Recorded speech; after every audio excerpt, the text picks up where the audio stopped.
dan memohon dibicarakan selepas semua pertuduhan dibacakan di hadapan Hakim Jane Sharbila J. Sudarsun. Mengikut pertuduhan, tertuduh didakwa melakukan kesalahan terhadap mangsa ketika kanak-kanak itu berusia antara 10 hingga 12 tahun.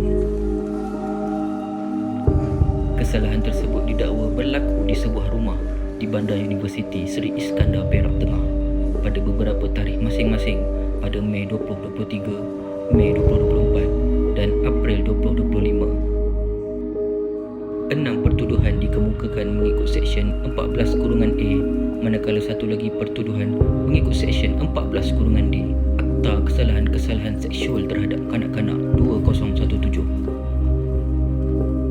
Pendakwaan sebelum itu tidak menawarkan jaminan, namun akhirnya dibenarkan mencadangkan jumlah RM30,000 bagi kesemua pertuduhan. Peguam bela pula memohon jaminan RM5,000 dengan alasan tertuduh perlu menyara ibu berusia 70 tahun serta isterinya yang merupakan suri rumah.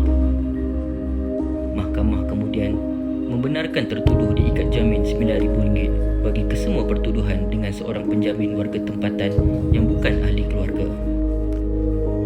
Tertuduh turut diarahkan melaporkan diri di Balai Polis Berhampiran pada setiap awal bulan serta dilarang mendekati mangsa, ibu mangsa, ahli keluarga dan mana-mana saksi pendakwaan sehingga kes selesai.